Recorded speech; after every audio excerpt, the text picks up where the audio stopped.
This is Chicago's very own WGN Evening News at 4.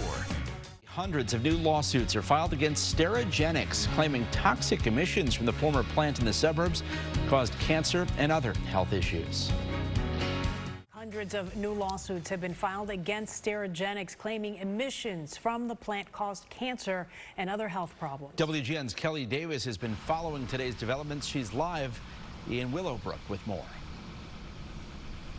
Hey, Ben and Lourdes, the Sterigenics plant closed last year, but hundreds of new lawsuits are pouring in. The reason so many were filed this week is because the statute of limitations was running out.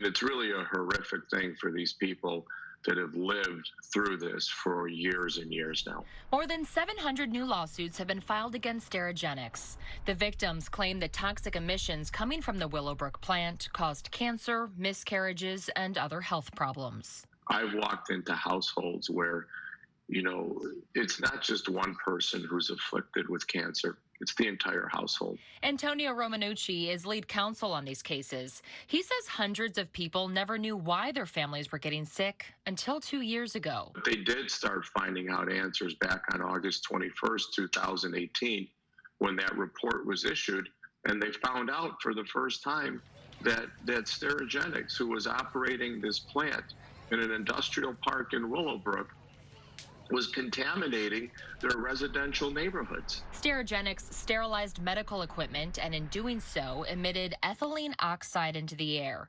A spokesperson for the company says, quote, Sterigenics empathizes with anyone battling cancer, but we are confident that operations at our Willowbrook facility are not responsible for causing the illnesses alleged in any lawsuit.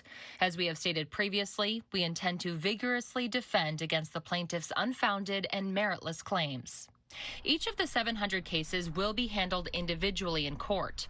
Romanucci says the lawsuits give victims a sense of purpose and another step towards healing. The goal of the litigation is to make that attempt, is to see, can we make them whole?